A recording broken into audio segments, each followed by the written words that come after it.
ma qualité de porte-parole du RATP-UDC, je voudrais dire merci à toutes et à tous, vous qui avez bien voulu assister à cette réunion malgré votre préoccupation familiale et professionnelle.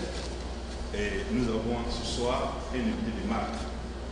L'invité de marque à la personne de M. Guy Edouard, qui était d'abord secrétaire RDR, ensuite délégué général adjoint, et aujourd'hui, il est conseiller spécial près du PNRC, Programme national de réinsertion et de réhabilitation communautaire en Côte d'Ivoire.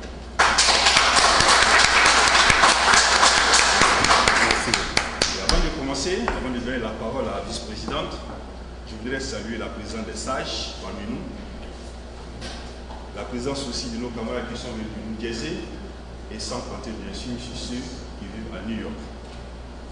Et sans plus tarder, je voudrais passer la parole à Mme Kadi Dosso, vice-présidente du RATP, pour saluer les militants qui, en l'absence du président Guy Edouard, ont fait un travail formidable.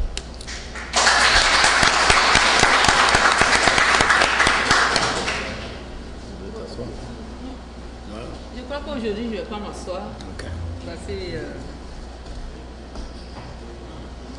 Bonsoir tout le monde. Bonsoir. Bonne arrivée à mes frères de New Jersey. Et soyez les bienvenus. Bonne arrivée les sages. Aujourd'hui, je ne vais pas m'asseoir pour vous parler parce que vraiment, c'est un grand jour pour nous.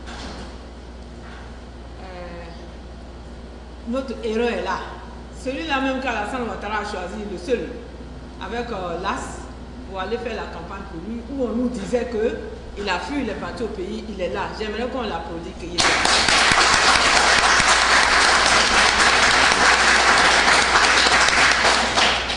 C'est notre héros de New York qui est là aujourd'hui. Donc c'est pour ça que je vous disais tout à l'heure que je ne vais pas m'asseoir pour vous parler, parce que c'est un grand jour pour moi. Ensuite, je reviens aux militants. Il nous a laissé la tâche qu'il nous a laissée en qualité de président, de vice-président de RADP jusqu'à aujourd'hui. On n'a pas failli à notre travail. Jusqu'à l'arrivée du président aujourd'hui, en ce moment présent avec nous dans la salle. Vraiment, je voudrais que vous vous applaudissiez vous-même.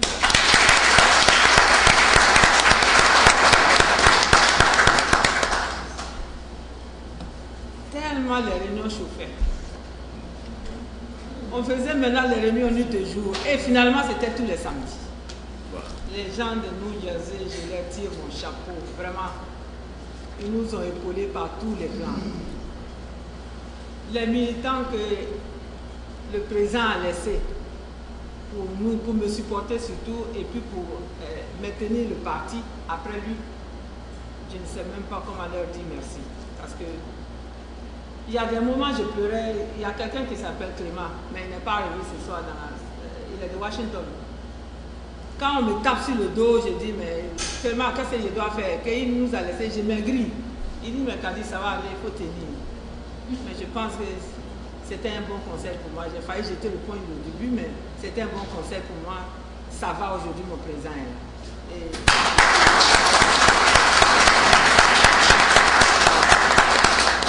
Vraiment, je voulais vous dire merci à tout cœur. À tout cœur. Et même j'ai les larmes aux yeux. Je voudrais dire aussi merci à FA. On a lutté tout ce temps après le président. Il y a beaucoup de choses. Mais aujourd'hui, s'il est dans la salle, je vous demande de l'applaudir. Parce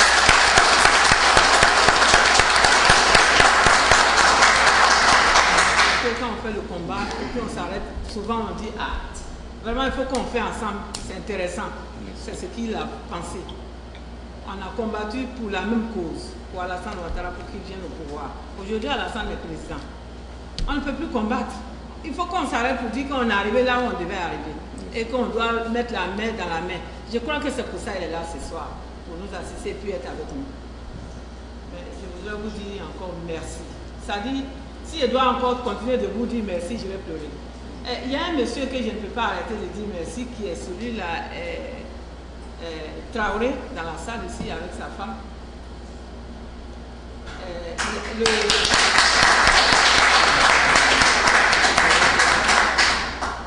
Le jour de la conférence conférence même des Ivoiriens de la réconciliation quand on a invité le président et l'ambassadeur ici à New York.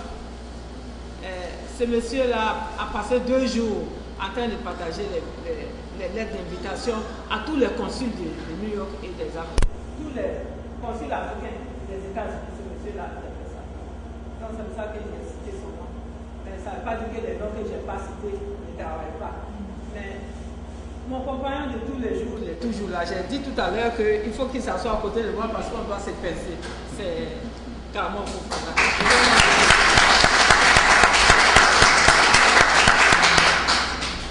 Et les braves femmes qui sont venues nous aider quand le président n'était pas là, le président me permet que je les présente. À commencer par Awa. Oui, à commencer par Awa.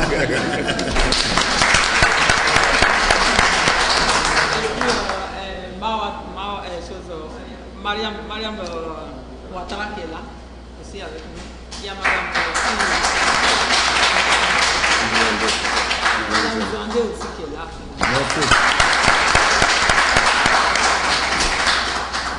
Vraiment, vous êtes braves et vous m'avez soutenu à supporter tous ces fardeaux-là avant que le président ne soit là aujourd'hui.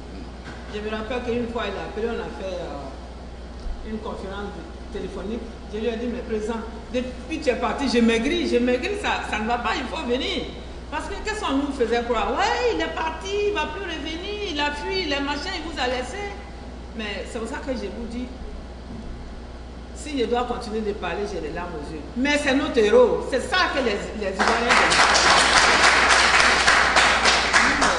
Président, je crois que je vais m'arrêter un peu. Merci beaucoup. Et puis, c'est lui qu'on veut écouter aujourd'hui. Ouais.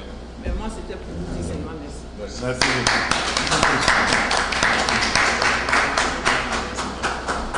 Merci Kadi. Je crois qu'elle a tout dit. Effectivement, M. qui est là ce soir parmi nous. Il ne pas commettre un vice qui devait logiquement présenter ceux qui sont à table avec lui. Kadi, elle n'est plus à présenter, vous le savez tous. À sa gauche, à la gauche de M. Kiyedoa, nous avons M. Zouandé.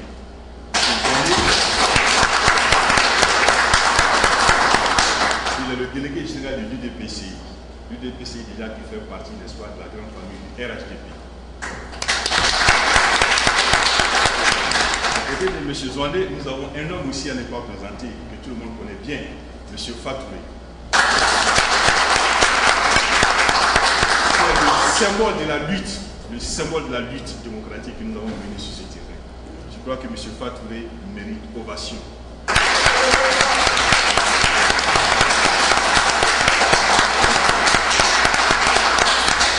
Aujourd'hui, il donne un sens très important au message que le président Alassane Dramane a annoncé lorsqu'il est arrivé à Washington il y a 2 semaines. La réconciliation. La réconciliation de tous les fils. Aujourd'hui, nous sommes avec M. Fatouré, qui est un symbole. Je pense bien que cette réconciliation est partie, a commencé depuis le 3 juin, et le train est en marche. Ce n'est pas un train express, c'est un train local, comme l'a souligné son Excellence M. Daouda Diawati. M. Ki est avec nous. C'est vrai, il faut qu'on vous présente à peu près de quoi il sera question au cours de cette rencontre. Nous avons 4 points.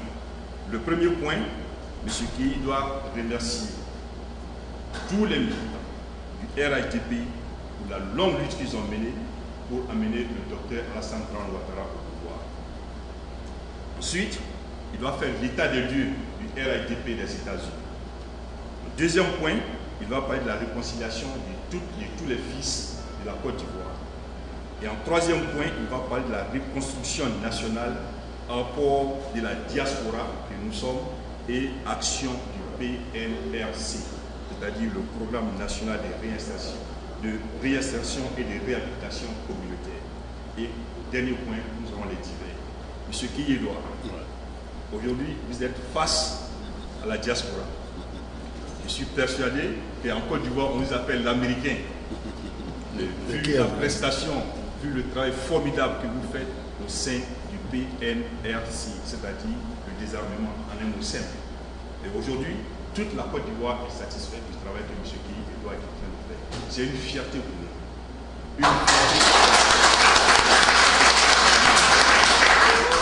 Si aujourd'hui les armes coulent partout, s'il y a quelques mois, les armes coulaient partout, mais de nos jours, la situation est presque maîtrisée. Grâce à qui? Grâce au travail formidable de M. Kéhi Edouard ici. Comme le travail n'est pas fini, Kéhi ne pouvait pas venir aux États-Unis retourner sans nous rencontrer. Et je crois que lundi, il retourne à Abidjan pour paraffer le travail. Donc, M. Kéhi Edouard, au nom des militants du RIDP, je voudrais vous donner la parole pour que vous nous entreteniez sur, n'est-ce pas, l'importance de la vie de ce soir. Merci beaucoup. Merci beaucoup, Fort.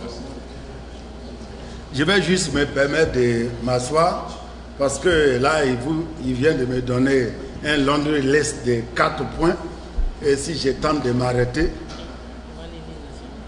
on va avoir des problèmes. Mais ce que je souhaite, nous sommes dans une dynamique d'État et un État qui se fédère et qui se construit avec des symboles et des actes qui lui sont réguliers et particuliers.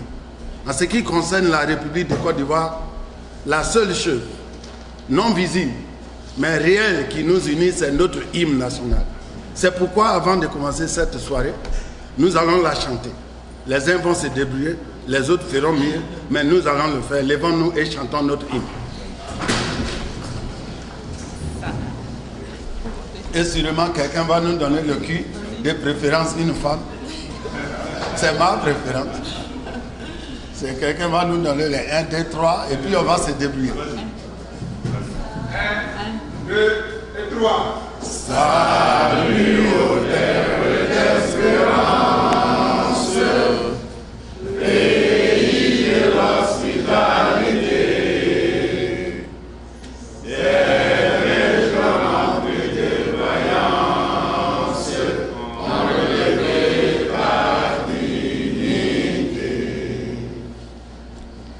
des riches récoltés d'ivoire.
Maintenant que nous avons chanté l'hymne qui nous unit, je crois qu'il est tout à fait indiqué, parce que cela fait un moment quand même que nous nous sommes séparés. Beaucoup de choses se sont passées dans notre République. Nous allons en parler cet après-midi, non pas dans le regret des mauvaises choses, mais dans l'espoir des bonnes qui vont venir. Mais avant de regarder cet avenir dont nous espérons, bonne et solide, je voudrais que nous nous souvenions de ceux et celles qui sûrement auraient voulu être là ce soir. Et j'en connais ici même à New York, qui pour rien au monde auraient raté cet après-midi. Mais pour tous ceux-là qui ne sont pas avec nous, dont certains nous ne connaîtrons jamais, mais l'effort et la lutte nous permettent d'être ici aujourd'hui, dans un cadre où le président de la République s'appelle Alassane Dramane Ouattara. Nous allons simplement nous en souvenir par une minute de silence en leur honneur.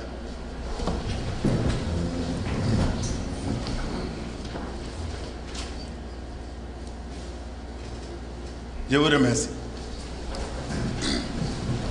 Madame la vice-présidente du RHDP, bureau sortant, Monsieur le vice-président et délégué général de l'UDPCI, Monsieur Fatouré, Messieurs les sages, mes chers frères et sœurs, c'est un agréable plaisir d'être en cette randonnée, d'être à New York et d'être dans cette maison qui est en passe de devenir historique pour notre lutte. Dempsey de Beria. Je sais que les salles changent, mais ce lieu va devenir un lieu historique pour la lutte des jeunes garçons et des jeunes femmes ivoiriennes qui habitent à New York et qui croient en leur pays, la terre de leurs aïeux, la République de Côte d'Ivoire. Car c'est ici. Car c'est ici, entre ces lieux même, que certains ont été auréolés par leurs confrères et sœurs pour assumer des responsabilités politiques et administratives. Secrétaire de section, président de comité de base, membre des comités des sages, et j'en passe. C'est ici, en ces lieux, que nous avons célébré certains événements, les plus heureux comme les plus malheureux, mais des événements qui s'inscrivent dans le cadre de notre vie communautaire, mais dans le cadre de notre collaboration politique. Des élections se sont tenues ici, les unes après les autres. Oh, des fêtes se sont célébrées aussi ici. Et c'est ici que nous avons réussi, il n'y a pas longtemps, Son Excellence M. Daouda Diabaté, l'ambassadeur plénipotentiaire de la République de Côte d'Ivoire aux États-Unis, pour sceller un nouveau départ, le départ de la réconciliation, de la paix et de l'unité pour le progrès et la reconstruction de notre pays. Ce lieu est en train de devenir historique. Il est déjà dans nos cœurs et par nos actions. Et je vais y revenir. Nous nous retrouvons donc dans ce même lieu aujourd'hui pour parler de 3 points tout aussi importants, à savoir nous parler de notre action commune qui nous a amenés là où nous sommes, mais aussi nous parler de nos actions communes qui doivent nous conduire vers l'espoir que nous nourrissons, à réaliser nos ambitions, celles pour lesquelles nous avons lutté tant. Et puis probablement, nous allons nous écouter afin de nous instruire les uns les autres à travers un échange franc et fraternel. Je suis donc heureux d'être celui-là qui soit chargé de faire la déclaration liminaire avant que la discussion ne commence. On m'a présenté tout à l'heure. J'ai écouté la vice-présidente tout à l'heure. Je vais vous assurer que dans l'esprit de la coalition qui a créé le 18 mai 2005 le Rassemblement des oufouettistes pour la démocratie et la paix, mon bureau et moi avons respecté. Car lorsque nous avons créé le RHDP aux États-Unis, ils sont nombreux, ceux qui ne croyaient même pas en cette institution. Mais parce que le président actuel de la République nous a fermement instruits pour créer le RHDP aux États-Unis. En 1980-2005, il nous l'a dit. C'est cet instrument, this powerhouse, qui nous conduira aux élections et qui nous conduira à la victoire et qui nous conduira au changement positif de notre République. Ainsi commissionné, sans tarder, nous nous sommes retrouvés à Washington DC, à l'hôtel Marriott de Bethesda, où nous avons jeté les bases du RHDP. Et après quelques jours, nous avons élu un président, le frère Brou Kwasi Assed, comme le premier président de notre coalition. Ils étaient très peu, ceux qui croyaient même à la résistance, aux intempéries de notre coalition. J'ai vu un journal en Côte d'Ivoire que je ne citerai pas, mais sûrement certains d'entre vous ont vu même les titres. Une coalition contre la nature est née au bord de la Seine. Et comme la Seine, elle partira. L'histoire est telle qu'aujourd'hui, non seulement la coalition n'est pas partie, mais elle a fait partie de la Seine qui noyait la Côte d'Ivoire. Et aujourd'hui, elle a l'opportunité d'offrir une paille nouvelle à notre pays. Nous avons servi loyalement et fraternellement dans le bureau de M. Kwasi Brou. Après 3 années, en juin l'an 2008, sur proposition du Parti démocratique de Côte d'Ivoire, le choix a été fait sur notre personne pour diriger notre coalition commune aux États-Unis, le RIDP-USA. Nous avons bâti un bureau qui était le reflet de notre ambition commune de travailler ensemble. Un bureau qui a comporté presque tous les délégués de chacun des partis. Car sur les 4 partis, 3 étaient membres de ce bureau. Moi-même, Désiré Aka et M. Zouandé. Puis nous nous sommes rapprochés des cadres de nos partis, sur proposition des différents partis, pour bâtir des commissions. En prévision de la lutte qui était devant nous, nous avons fait appel à des jeunes, et des jeunes gens et des jeunes filles, dont certains sont plus fougueux et d'autres très silencieux, mais tout autant efficaces. Nous avons travaillé à la première lutte, celle de mettre en place un bureau de CEL, Commission électorale locale des États-Unis, dans lequel devaient figurer des Ivoiriens dignes de ce nom, qui croient en la démocratie et qui, de façon impartiale, allaient nous permettre de faire exprimer à chacun des citoyens ivoiriens leur choix pour le prochain président. Nous avons gagné ce pari. Car malgré les intempéries, la CEL, et nous voulons rendre ici hommage solennel à M. Mamadou Touré, le président de cette commission. Oh, je vous ai épargné la lutte pour mettre en place cette équipe. Mais ils sont dans cette salle, qui savent que de 11h à 23h la nuit, les membres des délégués de RIDP sont restés dans la salle parce que nous étions solidaires et nous avions une vision commune. Nous sommes 4 partis politiques qui respectons, qui obéissons à 4 différents leaders. Mais parce que notre groupe, parce que notre gestion était telle que l'amitié et la fraternité existaient entre nous, personne n'a pu nous séparer. Ainsi, nous avons gagné la présidence. Nous avons gagné le secrétariat. Nous avons gagné la trésorerie. Nous avons gagné tous les postes.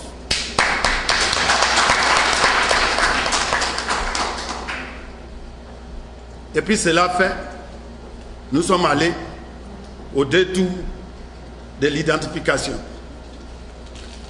Nous avons lutté pour nous assurer que nos frères et sœurs, dans la mesure de respect des conditions et critères pour se faire inscrire sur la liste électorale, que nos frères se mettraient en bataille, en ordre de bataille, pour être électeurs, ayant déjà la qualité de citoyens.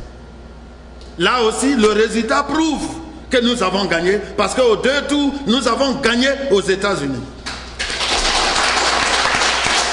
Oh, je sais que la victoire a plusieurs papas. C'est pourquoi je n'aime pas les victoires. J'aime la lutte. Parce que dans la lutte, on prépare la victoire. Dans la victoire, on n'a plus rien à préparer. Moi, j'ai participé à la lutte. Parce que je ne crois pas aux victoires.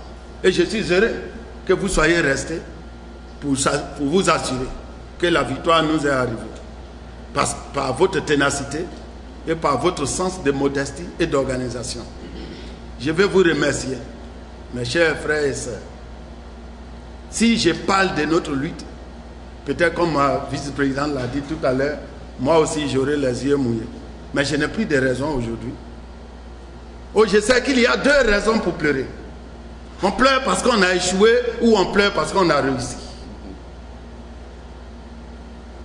Nous avons fait les 2. Oui. Parfois nous avons échoué. J'aurais voulu qu'il n'y ait jamais eu de séparation entre nous.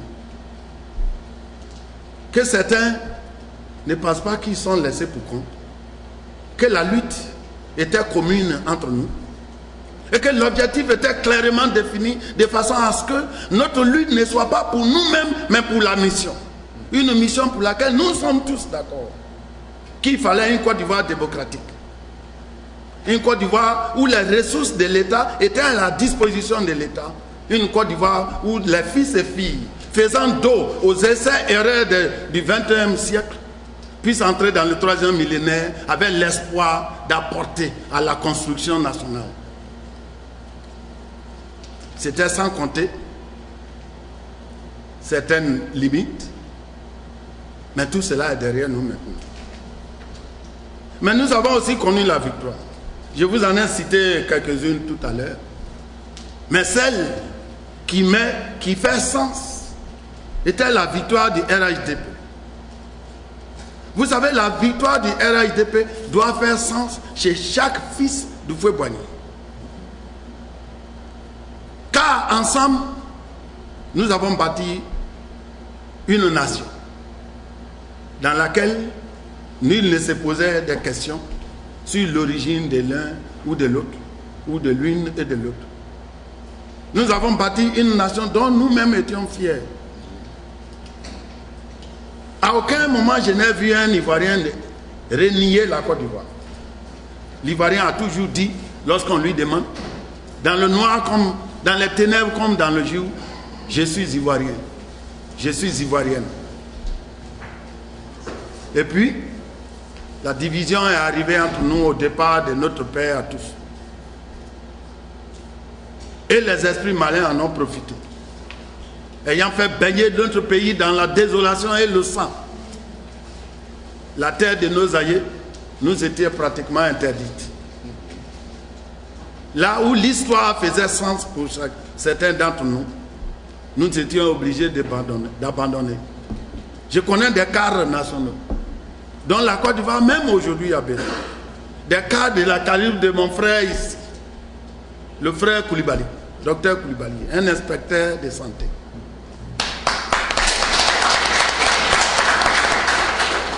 Et je ne vais pas citer tous ceux qui, à un moment donné ou à un autre, étaient obligés d'abandonner notre pays. Notre président,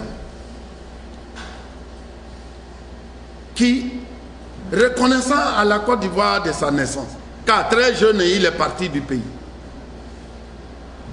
Mais lorsqu'il a fini ses études, il a voulu être reconnaissant vis-à-vis des États-Unis qui lui ont donné la bourse de GI pour venir étudier l'économie et se spécialiser en gestion de crises financières à travers le monde.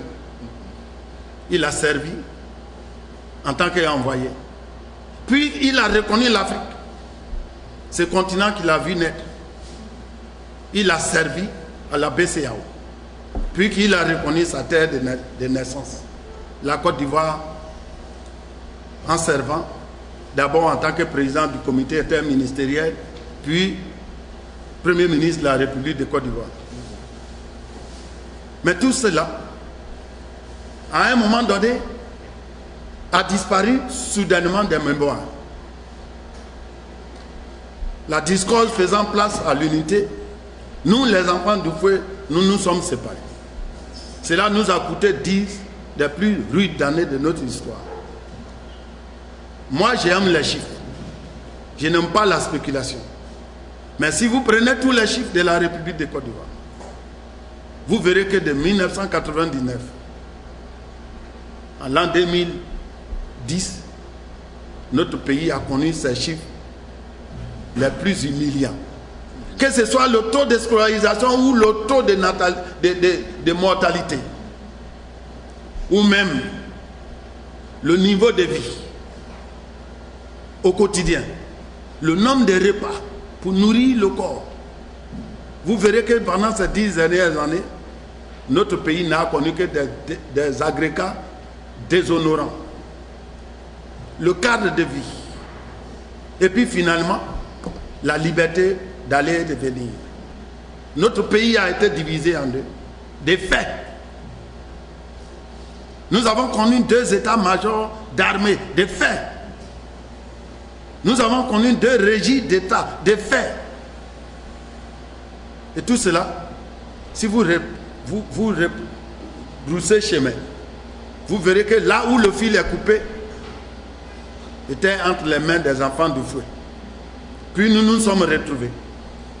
Nous avons bâti et fait renaître cette famille nationale. Et parce que les bonnes choses réussissent toujours, nous voilà à nouveau. Nous voilà à nouveau. Bonsoir. Nous voilà donc à nouveau au carrefour d'une nouvelle Côte d'Ivoire. Et ce carrefour a été marqué par un discours du président, le 22 avril l'an 2011. Là où il a dit, après tant d'années de souffrance et de désolation, une nouvelle page s'ouvre à notre pays. Je vous demande simplement, chacun à son niveau, sans regarder ce que le voisin fera, d'y inscrire des lettres qui seront des lettres d'or. Mais cette page est ouverte pour chacun et chacune des citoyens de notre pays. Je viens donc ici pour vous remercier pour le travail que vous avez fait, pour avoir fait gagner ce candidat qui depuis 20 ans de sa vie, à l'âge de 20 ans, est venu dans ce pays. Qui le 21 juin l'an 2007 allait convaincre l'administration américaine de ce qu'il a un plan pour redresser l'économie de la Côte d'Ivoire. Je le dis parce que j'ai été le seul Ivoirien à accompagner M. Alassane Ouattara à la Maison Blanche ce jour-là. Et j'étais un citoyen fier.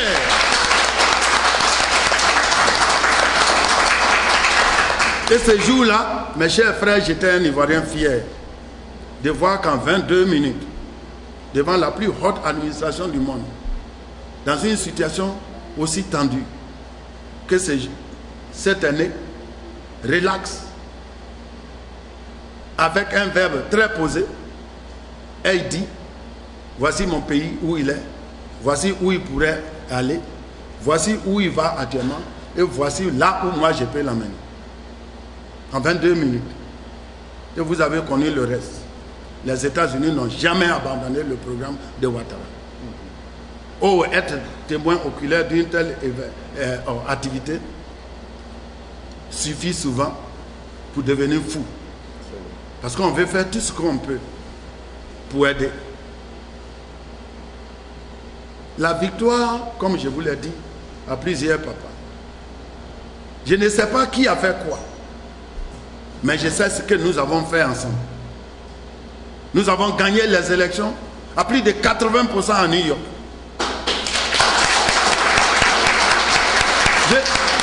Je ne veux pas savoir qui a fait quoi, mais je sais ce que nous avons fait ensemble.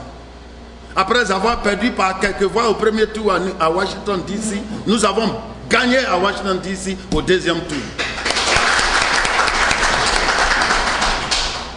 Cette victoire peut paraître insignifiante, parce que nous parlons de 3000 personnes là où 5 millions votaient.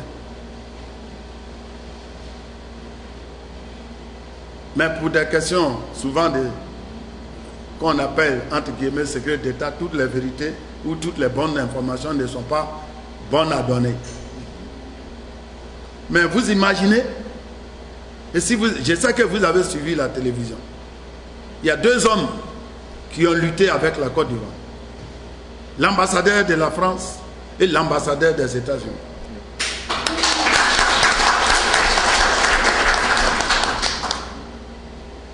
Vous savez aussi que nous étions sous blocus et que les armes les plus interdites au monde.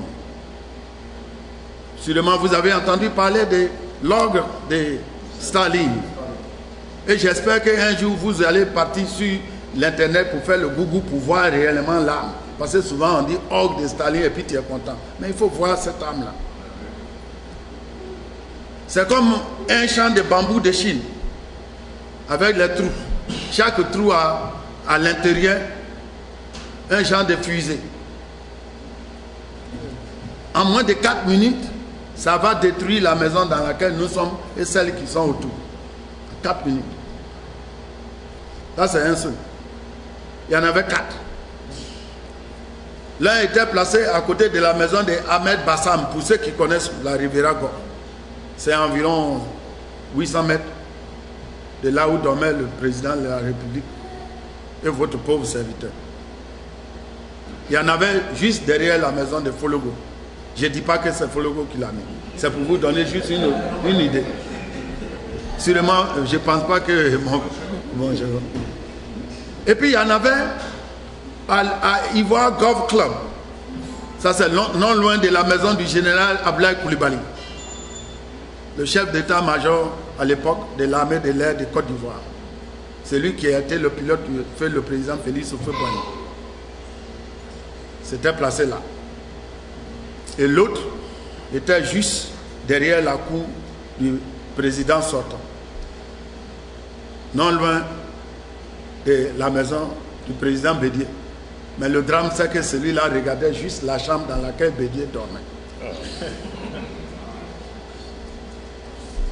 Nous étions en cercle. Et parfois, la nourriture même finissait aussi.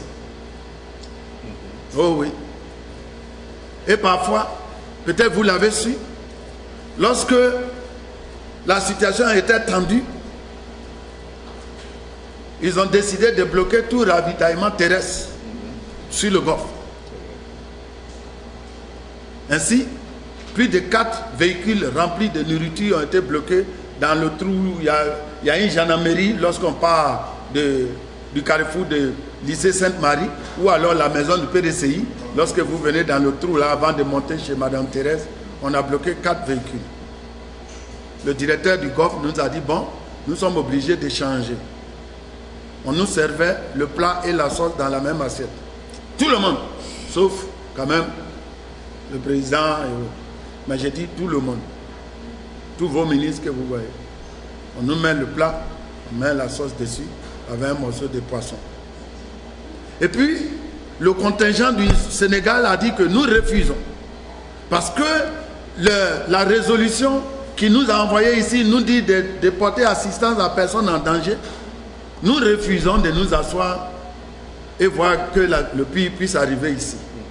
Ainsi, le colonel-major Niang, retenez ce nom, a envoyé sa troupe pour lutter et envoyer la nourriture. Vous savez, les militaires vous disent jamais s'ils ont eu un cas de mort ou de blessure. Ils disent seulement qu'il y a eu des hostilités. Mais à travers des hostilités, ils ont ouvert la porte pour enforcer quelques cas pour nous nourrir. Avant que l'ONUCI ne passe la résolution qui a autorisé la connexion aérienne à travers hélicoptère pour venir au Golfe. Et ce jour-là, ce colonel-major Niang a été élevé au grade de général.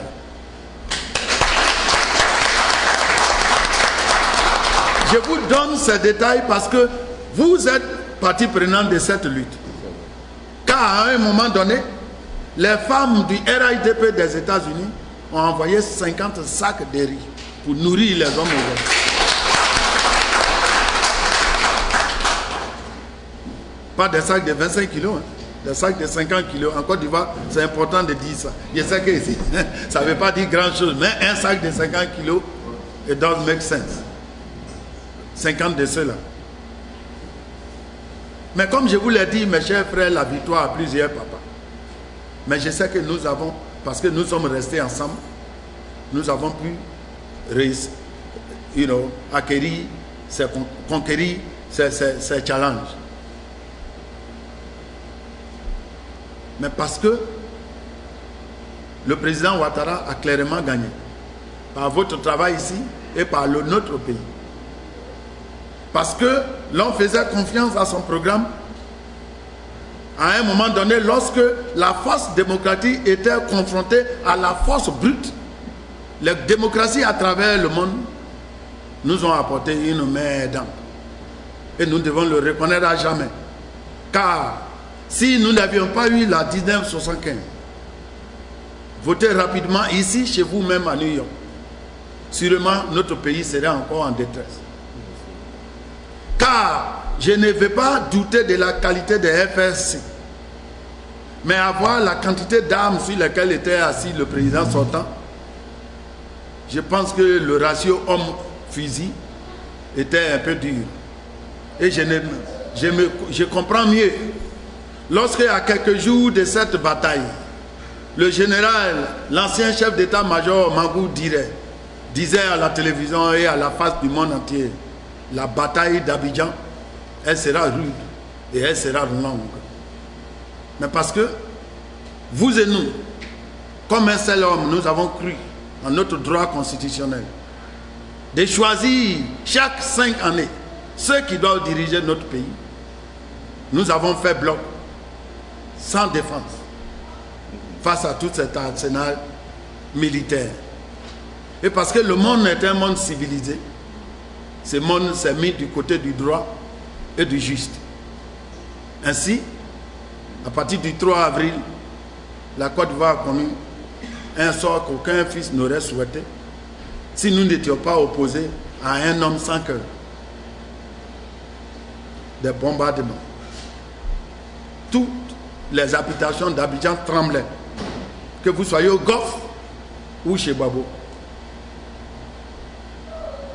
Je ne vous souhaite pas d'entendre un jour le bruit d'un B-21.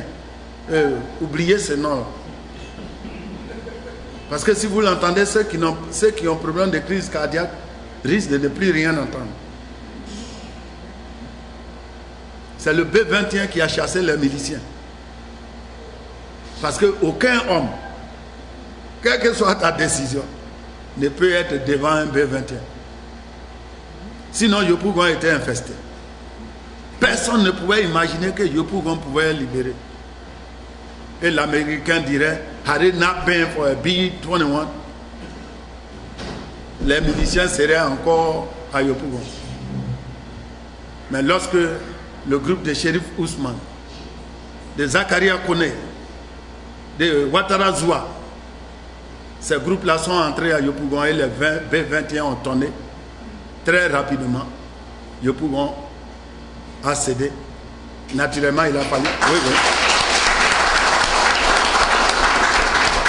Naturellement, la bataille a continué jusqu'à Zito pour se terminer à la base navale de Lokodro.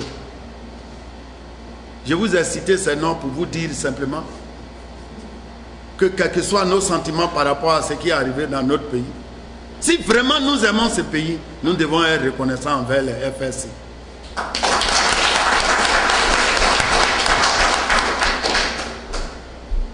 Nous voilà donc, par rapport aux nouvelles du pays, en train de parler de l'ensemble de la Côte d'Ivoire. Parce que vous voyez, le RAIDP, c'est 80% de la Côte d'Ivoire. Donc on ne peut pas donner de nouvelles, faire l'état des lieux de RAIDP sans parler de la Côte d'Ivoire. Et je l'ai dit tantôt, lorsque vous voulez peser ce qui s'est passé dans notre pays, je vous donne toujours une image. C'est l'image où le président sortant, Laurent Gbagbo, est sorti un soir. C'est la dernière fois qu'il était sorti parce que la fois suivante, c'est lorsqu'il était dans la veste de Ouattao en train d'aller au Golfe. Il est sorti ce jour entouré de ses proches collaborateurs. L'histoire nous dit qu'il y avait eu un signe en l'air. Et il est sorti pour voir ceci. Derrière lui était Mamadou Ben Soumaoro, le prototype de l'échec. Celui qui a été incapable de donner une seule voix à Babo dans son village, mais qui s'est promené avec des dossiers en béton qui ne sont jamais ouverts parce qu'il ne sait pas où il a fermé son béton. À côté de Mamadou Ben Soumaoro, il y avait le prototype de la négation de la jeunesse à travers Stéphane Kipré. Celui dont la seule qualification nationale, c'est d'avoir courtisé et épousé la fille d'un président de la République. Et de se faire se présenter même comme candidat aux élections présidentielles. Contre son beau-père. Avec l'argent de son beau-père. Puis il a dit non, je ne suis plus candidat, je n'ai même pas de candidat là-bas. Et vers la fin, il dit bon, je suis maintenant pour Babou. Dès que les élections sont finies, il dit non, c'est Bédier qui donnait le pouvoir à Bédier. Le prototype d'une jeunesse envieuse sans repère. À côté d'eux, il y avait plusieurs. Mais je préfère choisir Don Melo. Don Melo a abandonné le FPI parce qu'il a dit que ce parti est tribaliste. Et s'il prend la Côte d'Ivoire, notre pays connaîtra la guerre. Il a créé la Renaissance pour une Côte d'Ivoire qui naît de ces risques de violence tribale. Il avait vu juste, mais il a terminé en erreur. Il a été porte-parole de Laurent Gbagbo pendant qu'on bombardait les femmes à Bobo. Donc Melo. Et enfin, ma grande sœur, Simone Gbagbo. Je refuse d'en parler désormais, parce qu'elle est un cas de justice. Voilà ceux qui étaient autour de Laurent Gbagbo pour sa dernière fois quand il est sorti. Oh, ensuite, l'autre main, je vous montre ceux qui étaient avec Alassane Ouattara. Parce que la dernière fois qu'il était sorti, c'était la mise en place des forces républicaines de Côte d'Ivoire le 17 mars l'an 2011. À sa droite était celui que j'ai toujours appelé l'efficacité et la disponibilité. Il s'agit de Daniel Duncan, qui assumait à l'époque l'intérim de la présidente de notre coalition, le RHDP, parce que le professeur Djedje Madi, malade, était en traitement en France. Il a servi notre coalition de façon efficace. Et sûrement, vous l'avez vu de temps en temps à la télévision, en train de donner la position de notre coalition. À sa gauche était son aîné, le président Aimé Henri Konan Bédié.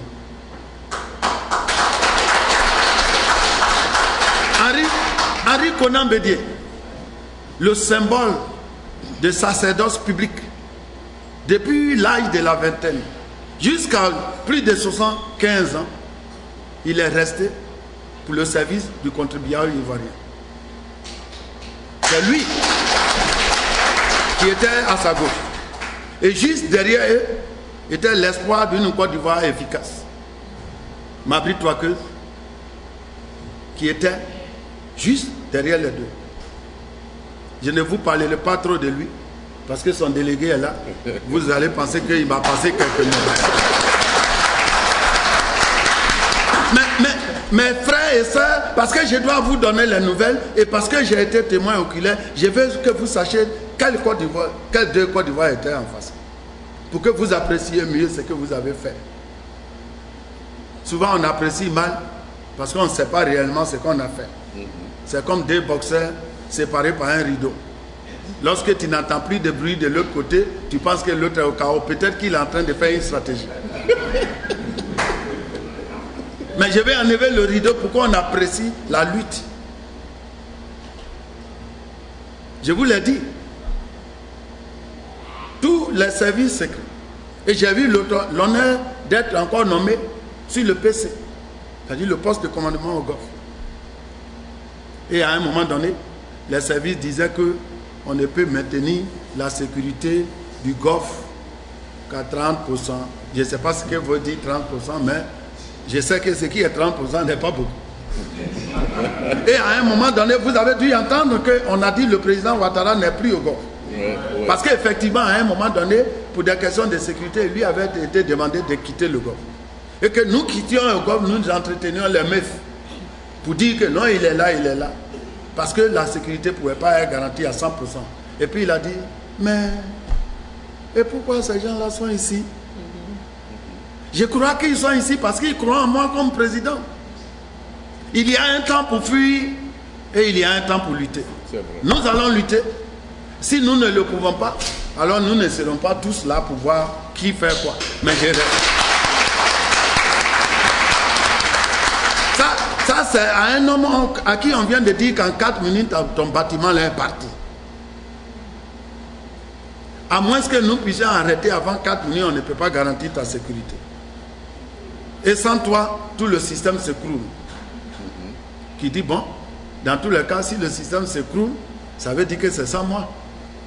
Donc je suis là. Parce que je refuse de dire au revoir à Henri Konan Bédié et à Mabri Touakeuse. Pour dire que vous restez là sous le log de Staline.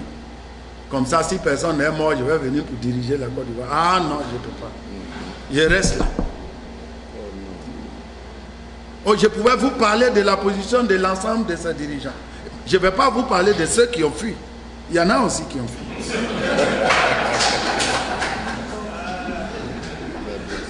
Mais je vous dis ça pour que vous compreniez que lorsque j'ouvre l'Internet et je vous vois en train de marcher de la Maison Blanche au Capitole, ce que ça fait à moi. Ou bien j'entends que vous allez partir pour la 3e fois en 1 semaine devant l'ONU. Parce que vous, j'ai dit, ils savent au moins que nous sommes entre la vie et la mort ici. Et à défaut d'être avec nous, ils préfèrent arrêter leur travail aussi pour lutter. Et puis je prends vos photos et je fais des pressbooks. Puis je vais mettre ça dans la salle de réunion de RIDP. Parce que j'en étais fier. Et souvent, vous êtes en train de manger et puis on vous dit, rentrez, on dirait que les gens sont en train de chauffer les ordres de Staline. Et ça, c'est des militaires qui vous disent ça. Et quand vous quittez cette situation et puis vous voyez sur la table les femmes, oh les femmes. Waouh. Que les femmes sont en train de marcher. Vous savez, il y a des moments dans la vie où on a besoin de tout le monde. C'est pourquoi les querelles n'ont pas de place. C'est inutile. Mais comme nous sommes des hommes, il y a ce côté du cœur là qui vient et puis on fait parler. Et cette lutte, ce jour fatidique est arrivé. Et c'est là que je vais terminer. Les 4 minutes là sont arrivées.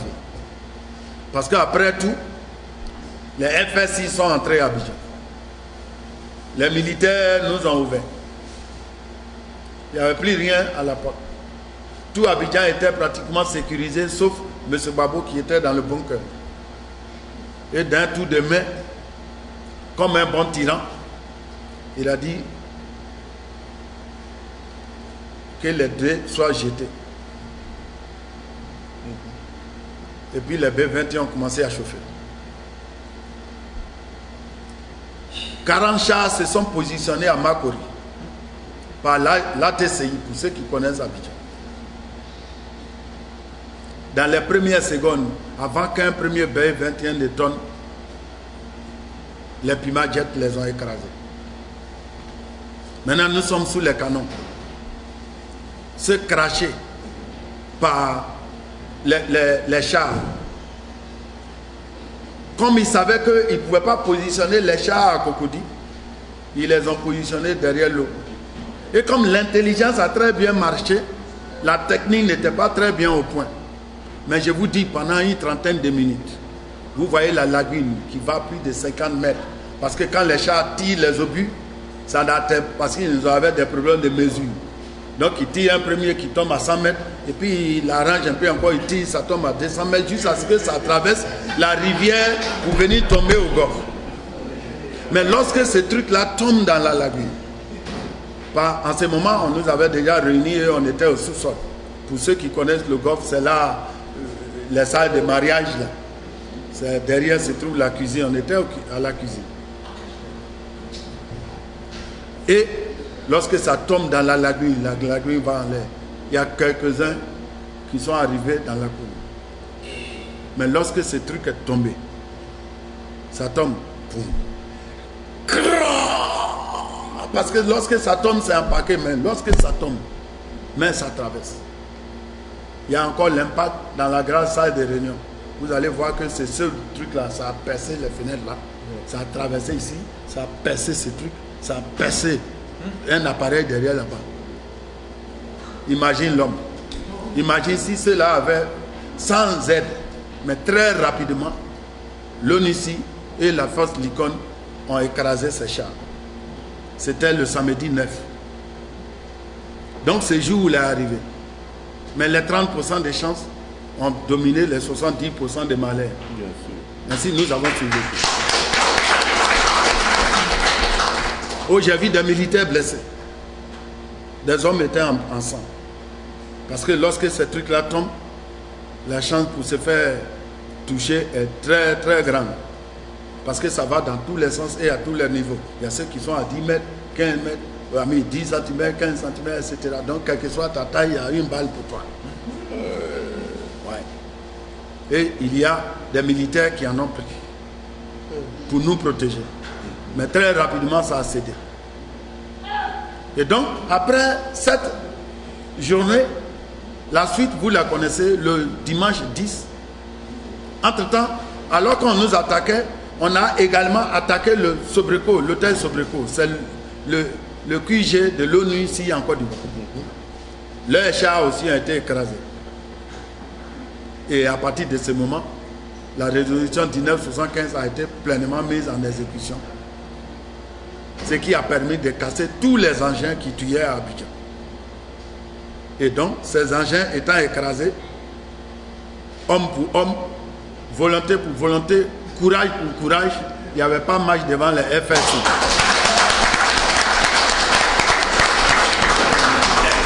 Et souvent, quand on parle de FSI, je ne sais pas c'est à quoi les gens pensent, c'est pourquoi j'aime expliquer cela.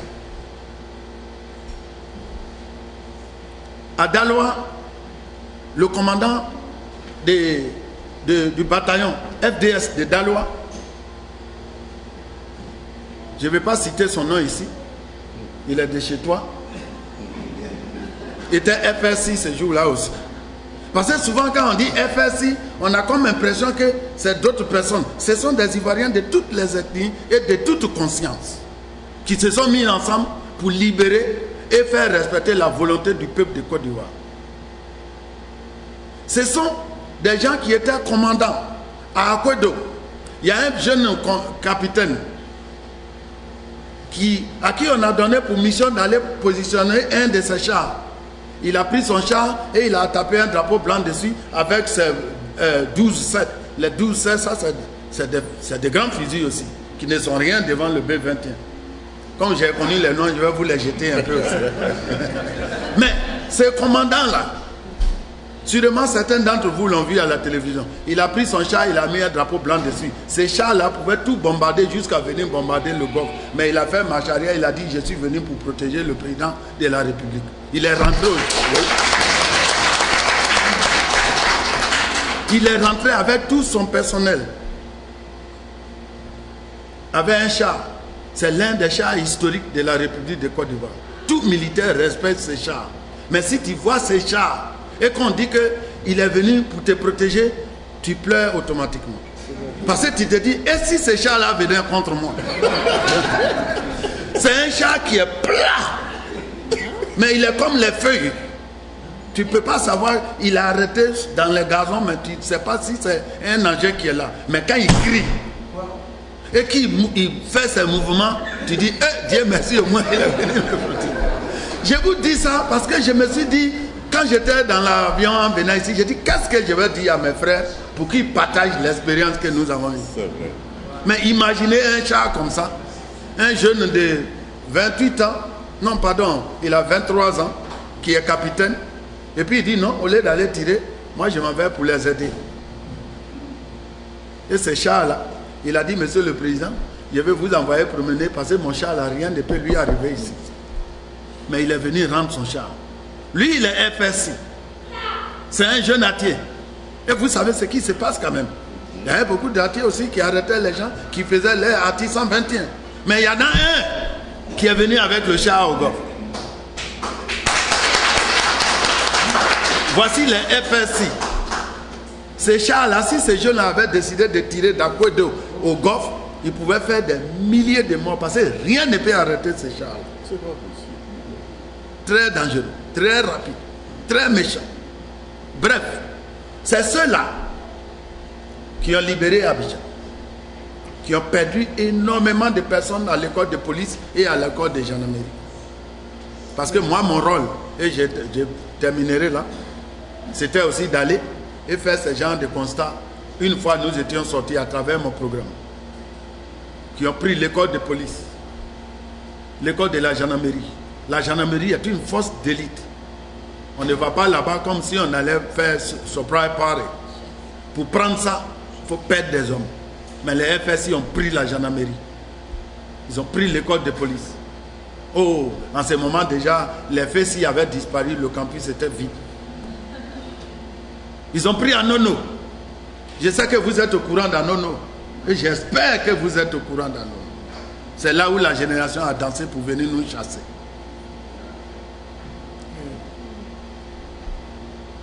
Ils ont libéré ceux-là. Et c'est ce même groupe qui, autour de 11h, entre 11h et 13h, sont entrés dans la maison de Félix Houphouët-Boigny pour y extraire notre frère Laurent Gbagbo. Je sais qu'on vous raconte plusieurs choses. Qui est entré là-bas, qui n'est pas entré. Mais il y a des films.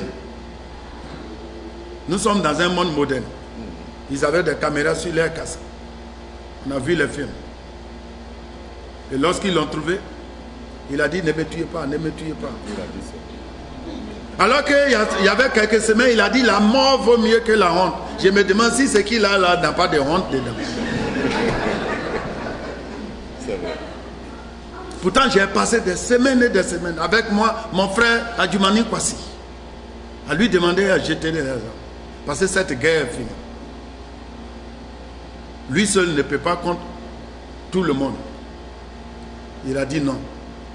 Bref, avec la prise de M. Babo, et je vais partager ce moment-là pour vous les femmes.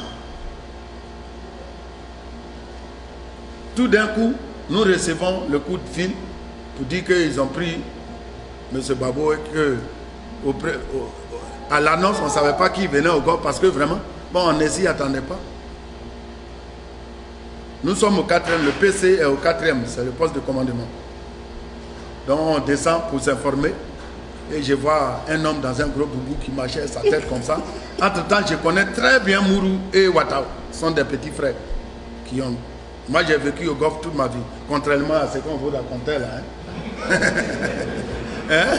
Contrairement à ce qu'on vous racontait là. J'ai un joke à Abidjan. Si on dit qui a le plus travaillé pour le service public, qui a une expérience présidentielle de la vie publique en Côte d'Ivoire, Bédier est le doyen. Si on dit qui est le plus efficace, Alassane Ouattara est le doyen. Si on dit qui est le doyen des accords qui ont été signés en Côte d'Ivoire, Soro Guillaume est le doyen. Mais si on dit depuis les élections, qui a duré le plus au golf par hors des FSI, parce que le premier ministre habitait là-bas, qu'il doit être le doyen.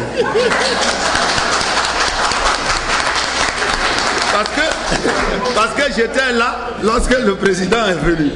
J'étais là lorsque le groupe de Brouaka Pascal est venu. Lorsque le président Bédi est venu. Lorsque tout ce que vous connaissez aujourd'hui. Et le golf m'a fait du bien. Parce que moi j'étais comme vous. Je connaissais personne. Ça faisait plus de 20 années que je suis allé là-bas. N'eût été la durée de 5 mois au golf. Moi la seule personne que je connaissais, c'est les quelques rares personnes qui viennent ici. Dont certaines, quand tu vas à Abidjan, tu ne les vois même pas. Hein. Tu sais, ouais, il y a des gens qui viennent ici, tu penses qu'ils sont grands à Abidjan, quand tu arrives là-bas, tu ne les vois même pas.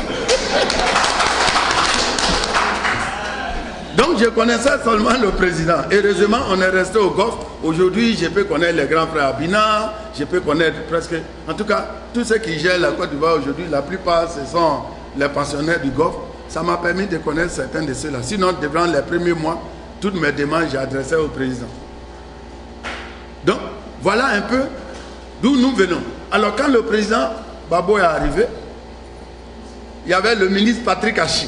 C'est pour vous amuser, parce qu'il y a des détails qui sont intéressants. Vous allez lire ça un jour dans le livre. Lorsqu'il a vu à la fenêtre, entend pour qui connaît Patrick Hachi, ça c'est un ennemi de Babo. Il dit, ah non, je ne veux pas le voir. Donc il rentre dans le bureau de conseil du gouvernement, qui est une grande salle. Donc ils envoient le président Babo, on tourne, ils ne savent pas pour le mettre, on dit non, mettez-le d'abord au conseil de gouvernement là, en attendant de trouver une place. Il ouvre la porte, il le met dedans, et Kwasi Hachi a arrêté, Babo est là, il dit, bon arrivé monsieur le président.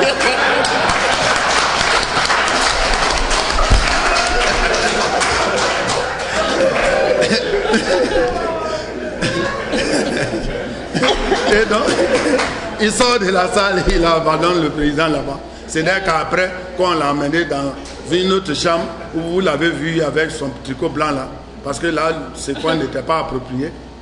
Et Simone Babo. Et c'est ça le plus intéressant. Et il sera très content lorsque je vais finir cette histoire. Et pour bonne cause. Parce qu'elle arrive et elle crie, la guerre n'est pas bonne, oh, la guerre n'est pas bonne. Oh.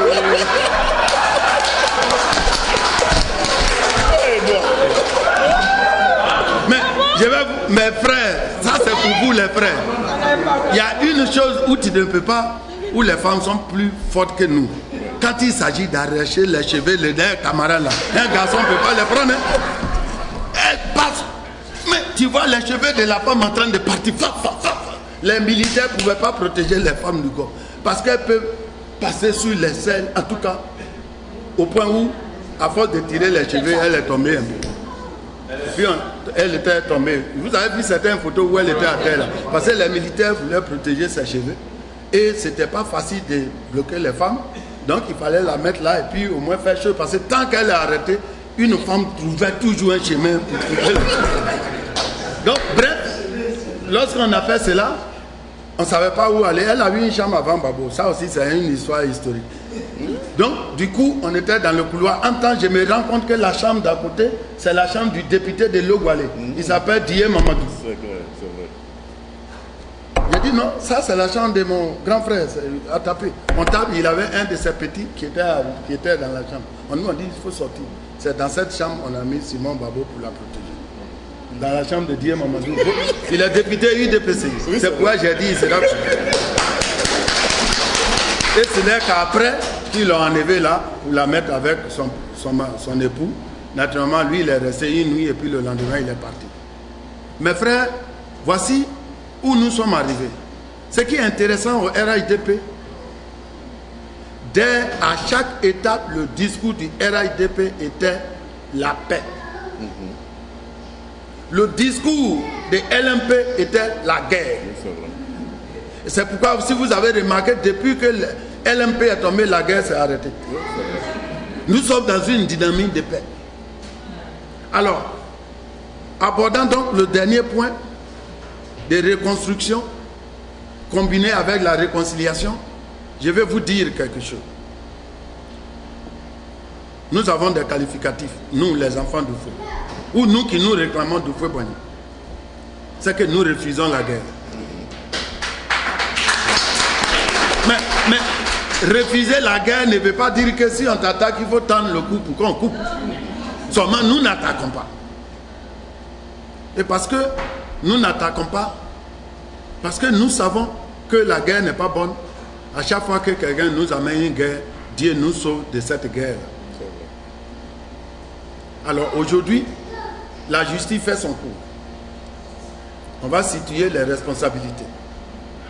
C'est moi qui ai fait l'eulogie des 3 femmes qui sont mortes à Bobo à la télévision. Il y en a en Côte d'Ivoire, si vous les appelez, ils vont m'appeler pasteur. Parce que quand les 3 femmes là sont tombées le jeudi 3 mars, nous nous sommes retrouvés pour faire leur funérailles au Golfe. Parce qu'on ne pouvait pas aller en ville. Et on m'a demandé de dire un mot confortant à leur famille et à notre famille au Golfe. Mais aujourd'hui, la dynamique a changé. Il s'agit maintenant de nous rapprocher. Mais il y a une technique. Lorsque tu veux te réconcilier avec quelqu'un, il faut que toi-même tu veilles ça. Tu ne peux pas dire je vais me réconcilier avec toi, mais c'est toi qui dois faire. Non, non, non. Ce n'est pas possible. Ok? Tu ne peux pas dire ça toi-même là. Tu dois lui demander pardon pour que vous vous réconciliez.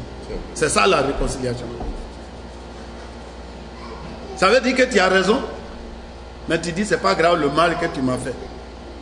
Toi-même tu oublies même le mal et tu dis que si on ne se réconcilie pas, c'est comme si c'est un mal que je t'ai fait. Pardon, viens, on va réconcilier. Tu ne dis pas à quelqu'un je t'aime mais ton enfant est vilain. On ne fait pas comme ça. Il faut que toi-même là, tu acceptes. Donc, comme nous sommes aussi en famille, il faudrait que vous acceptiez. Vous savez, moi j'ai eu la plus dure partie. Parce que mon programme est chargé de la réconciliation nationale et du désarmement. Donc quand des gens s'organisent pour dire réconciliation, la plupart du temps, c'est pourquoi vous me voyez beaucoup à la télé. C'est moi en envoie. Pour soit présider ou représenter le président ou représenter le gouvernement, etc.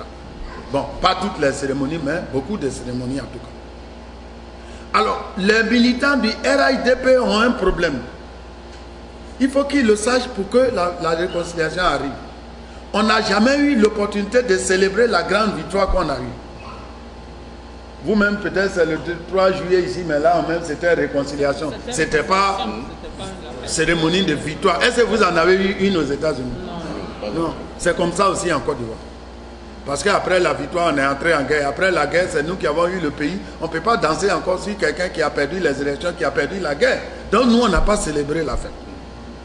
Or, pour un militant de base, Ou pour un homme normal, et peut-être le docteur peut m'aider, psychologiquement, c'est pas facile quand tu n'as pas exprimé une activité qui est première, on te demande de faire la deuxième avant la première. Oui. C'est-à-dire qu'on n'a pas dit, voilà, je vous ai dit, on a gagné. On dit, non, il ne faut même pas parler de gagner, il faut dire pardon.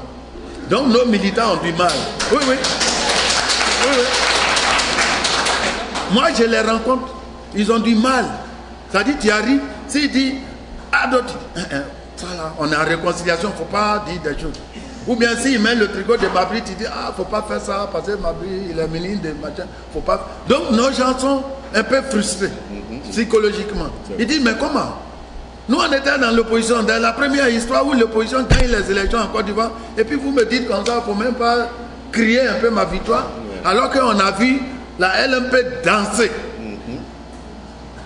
Sur la déclaration de Yaoundé, il y a des photos même sur Internet où les gens ont soulevé Simon Babo de la terre, tout le monde dansait. Nous, on n'a pas eu ce moment-là.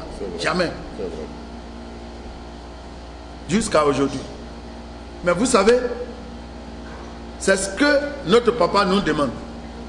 Il faut qu'on oublie, parce qu'on ne peut pas célébrer sans dire pourquoi on célèbre. Si vous devez danser aujourd'hui, vous êtes obligé de dire, ah, on a gagné Babo. Or, la situation nationale a dépassé qui a gagné, qui a perdu. C'est la Côte d'Ivoire entière qui est sortie d'une guerre. C'est la première fois qu'une guerre de cette envergure entre dans une ville et elle dure 11 jours. C'est la première fois. En Sierra Leone, ça a duré 11 ans. Au Libéria, ça a commencé en 89, c'est fini en 2003. En Côte d'Ivoire, on a commencé, c'est vrai, le 2 décembre, mais les gens partaient en boîte. Même quand il y avait les couvre-feu là, on dit bon couvre-feu à 17h, les Abidjanais vont en boîte à 13h. Parce qu'ils doivent forcément aller en boîte. Il y en a même qui m'appellent, tu viens, on va en boîte. Parce qu'à l'époque, personne ne me connaissait à Abidjan. Il dit, ah oui, allons, on y va. Et puis on va dans la boîte et à midi, là, comme il fait noir, ça danse. Donc les gens ont dansé. C'est seulement après le 16 décembre, lorsque les Libériens sont entrés à Abidjan. Et je ne dis pas ça pour qu'on soit contre les Libériens. Ce n'est pas des personnes simples, c'est des mercenaires. C'est comme vendeurs de tissus. Quelqu'un allait les appeler pour venir travailler. Et leur travail, c'est de tirer. Ce n'est pas un bon citoyen libérien qui a dit, attends, je m'en vais tuer des gens en Côte d'Ivoire. Non, non, non. C'est une confrérie. Les mercenaires, c'est une équipe. Ils sont venus. Parce que les miliciens là, et ils savent que, oh, la personne là va en bois, il laisse. Mais le Libérien, lui, il ne sait pas. Et il n'y a pas de communication, il parle l'anglais, tu parles français. C'est là les tueries ont commencé à Abidjan. Et c'est là les Ivoiriens ont commencé à mourir. Mais oubliez cette fête que nous n'avons pas célébrée. De toutes les façons, la victoire est nôtre. Nous avons gagné. Mais il s'agit maintenant de faire ce pourquoi on était d'abord candidat. Nous avons dit qu'on va améliorer l'école de Côte d'Ivoire. Nous avons dit qu'on va donner 1 million d'emplois aux jeunes Ivoiriens. Nous avons dit qu'on va améliorer le quota de la parité homme-femme dans les institutions de la République. Nous avons dit qu'on va offrir une maison à chaque citoyen ivoirien pour 25 000 francs par mois. C'est pour cela que nous avons fait campagne. Et j'ai eu l'honneur d'accompagner le président à San Pedro, à Daloa, à Korogo, à Ferke, à Man 2 fois. Et moi-même, j'ai représenté le président de la République à Boville, avec Adama Bitogo, pour parler de ces choses. Ce jour-là, quand j'ai tiré ma conclusion, j'ai dit, bon, comme on m'a présenté comme Américain, et tu as raison, on me présente là-bas comme Américain, j'ai dit, maintenant que j'ai parlé le français avec vous, vous allez tirer la conclusion en anglais avec moi. Et j'ai dit qu'il y a beaucoup avec Ado. Mais en anglais, on dit more with Ado. Donc, more, là, ça veut dire beaucoup. More with Ado. More éducation with Ado.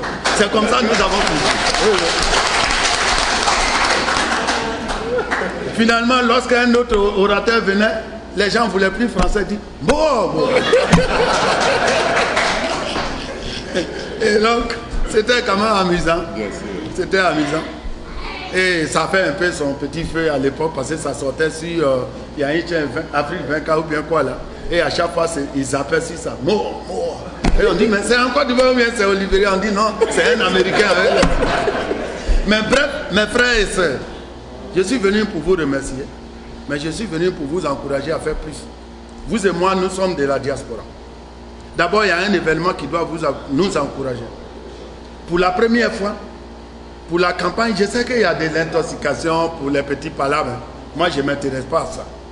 Je veux ce qui doit nous servir comme repère, qui est vrai.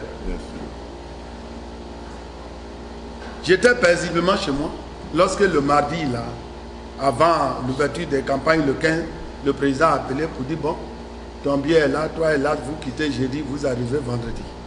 C'était mardi. J'ai pensé et j'ai dit, mais je sais dit profondément dans mon cœur que la lutte aux États-Unis appartient à New York. Je l'ai toujours dit et je le reconnais honnêtement. Et j'ai dit, bon, maman dit, Diane, je vous demande une seule chose. Je veux bien venir, mais est-ce que vous pouvez changer mon billet pour que je prenne mon avion à New York? Parce que je ne peux pas prendre le téléphone et appeler Fatouré et puis dire, bon, le président dit de venir à la campagne, je m'en vais. Je ne peux pas. Je ne peux pas appeler ce petit-là, Lasso Diabaté. Un enfant qui, à chaque fois que j'arrive ici, dit, grand frère, voilà ton transport, tu vas retourner. Et puis je lui dis, bon, le président m'a appelé, au revoir, je m'en vais. Mettez mon départ à New York.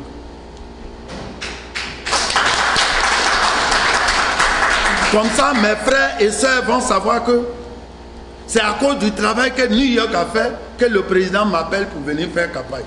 Parce qu'un leader n'est rien s'il n'a pas de collaborateurs. Et un leader qui ne respecte pas ses collaborateurs n'est vraiment pas un leader, mais plutôt un suiveur. C'est vrai. Et donc je vous ai appelé. J'ai dit, ah, le président a dit de venir en campagne. Vous-même, il y avait des réunions, vous avez dit non, pour la campagne, qu'il doit partir.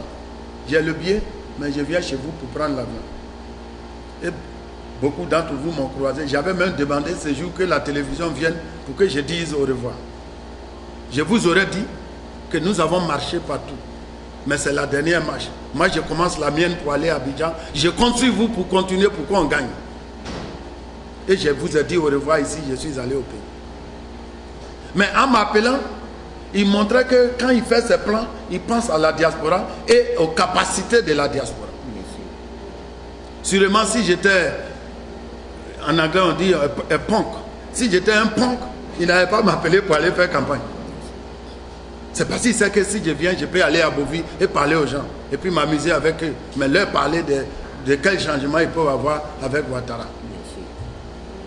Mais c'était en reconnaissance de l'effort de la diaspora. Aujourd'hui, nous sommes dans une nouvelle dynamique. Lorsque les élections sont finies, je vous épargne tous les détails. Je suis aujourd'hui assigné comme conseiller près du programme national de réinsertion et de réhabilitation. C'est la structure qui gère la question de désarmement. Enlever les fusils dans les mains de tous les miliciens de Côte d'Ivoire, nous en avons à ce jour plus d'une soixantaine de milliers. Et puis ceux de l'armée des deux côtés, c'est-à-dire ceux que vous avez vu, les bleus goûtés appelés, venez vite mercredi matin pour prendre les fusils là. Actuellement, moi je les désarme. Et il faut leur donner du travail pour ne pas qu'un autre vienne encore demain matin pour les appeler à faire la guerre. C'est un pote qui est quand même sensible. J'ai été le premier à aller au rendez-vous avec les miliciens, dont Magui le Toka. C'est le maître des brûlures là, à Yopougon. C'est lui qui mettait les pneus. Il avait, et à l'heure où je vous parle, tout son état-major est avec moi. Le jour où j'ai salué sa mère, c'était le 26 avril 2011. Vous savez, on est sorti le 13, 14, ça c'est juste 2 semaines. Hein. Il y avait des cadavres sur la route d'Abobo, Yopougon, premier pont. Toutes les stations d'essence étaient des dépotoirs de personnes sans vie. Les cadavres étaient couchés partout, tous les magasins étaient ouverts, pillés. Et c'est dans cet environnement où le 16e arrondissement, qui est connu pour être le fief des miliciens, je suis allé pour le dépôt pour désarmement des miliciens. Parce que nous sommes venus de USA, we don't fear, we walk. Mais j'ai fait ça pour vous. Si j'avais dit ce jour, ah, vraiment, affaire là, ils ont dit que les miliciens là, il y a un groupe qui veut tuer Magui le Teka. On a dit, vous voyez non, les gens qui viennent d'ailleurs là, quand ils les envoient, ils viennent ici, ils parlent, mais quand il faut travailler, ils ne peuvent pas. Mais quand ils m'ont vu à la télévision, au milieu des cadavres, en train de serrer la main à Magui Le Toka, pour ceux qui suivent TCI, c'est Magui Le Toka là, j'ai dit, bon, tu sais ce que tu vas faire? Tu vas me faire un spot publicitaire pour dire aux autres miliciens d'arrêter les fusils. Il a fait ça.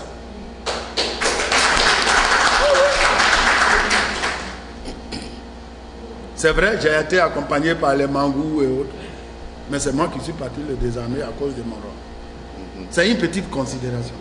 Souvent les gens disent, vraiment j'avais pensé que tu aurais pu être ministre ou ceci. Souvent, c'est la mission qui est importante. Entre nous, tu es parti de ton pays, ça fait 22 ans. Tu arrives, on te met ministre pour faire quoi? Si c'est un bon gouvernement. Non, dites-moi. Non. Non. Parce qu'il y en a qui disent, non, je ne suis pas content, parce que tout ce qu'on a fait, tu devais être ministre. Mais si c'est comme ça, là, vraiment, le ministre là n'a pas de sens. Un ministre, tu dois avoir été directeur quelque part. Après, tu es conseiller ici. Après, tu es ceci là. Après, tu es envoyé en mission ici.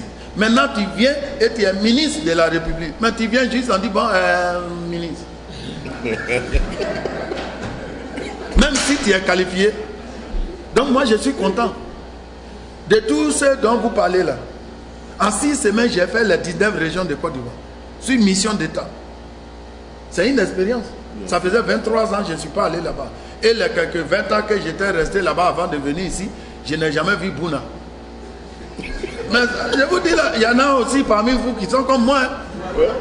Mais imaginez, vous allez en Côte d'Ivoire tout de suite et puis on dit votre travail c'est d'aller partout en Côte d'Ivoire. Mais c'est une expérience. Maintenant je connais un peu la Côte d'Ivoire. Sinon quand je parlais de Bouna, peut-être il y en a parmi vous qui sont en train de penser autre chose. Bouna est complètement, c'est une très jolie ville. Seulement c'est très loin de Bondoukou. Moi je pensais que tu arrives à Bondoukou après quelques minutes à Bouna, mais c'est une demi-journée. Donc je suis en train d'acquérir une connaissance nationale tout en aidant le gouvernement. Donc voilà un peu ce que nous faisons. Mais le point que je vais faire sur cette affaire, c'est de dire que le président de la République, là, il pense à vous. Nous sommes... Oui. Il a dit en France, mais il a dit au Togo. Il vous dit de rentrer. Parce que notre pays sera en chantier. Je suis venu ici pour faire certaines missions. J'ai rencontré plusieurs institutions où il est. Keïta Kaba. Voilà, c'est votre témoin. Vous lui demandez, je l'ai pris, j'ai dit, bon, tu viens pour m'accompagner. Comme ça, au moins, si la voiture me dépose, que je suis perdu, tu peux dire à la voiture où nous sommes passés. Je ne connais pas bien New York aussi. Hein. Nous avons fait les tournées ici. Et partout où nous sommes partis, les gens sont en train de faire leurs bagages pour aller en Côte d'Ivoire. Chez vous, à New York, ici. De grandes institutions. Hein? United Nations Democracy Fund, the Organization for International Migration, OIM, le DPKO, et j'en passe, plein d'organisations de l'ONU. Il y a une organisation même qui nous a offert de donner l'argent. Vous allez faire séminaire, comment on peut aller en Côte d'Ivoire pour aider. Il est témoin, ici chez vous. Mais ces organisations-là, en arrivant en Côte d'Ivoire, là-bas, elles auront besoin de gens pour travailler avec elles. Bien sûr. Mais vous êtes là, vous parlez français, vous parlez ivoirien, il y en a qui parlent du rang. Donc, et vous savez comment on remplit l'application américaine déjà. Bien sûr. C'est souvent la manière dont tu regardes qui fait que tu dis qu'il n'y a pas de chemin. Mais si tu regardes autrement, il y a beaucoup de chemins. Mais le président déjà, il pense à vous. Il vous a associé à l'élection. Je suis parti avec mon jeune frère, Las RDR. Las est l'un des gardes les plus rapprochés d'Alassane Ouattara. Vous le verrez toujours derrière Alassane. Il est de la diaspora. Il est parti avec moi. On est allé ensemble. Lui, il a pris l'avion à Washington. Moi, je suis venu chez vous. J'ai été accompagné par Youssouf Traoré ce jour-là.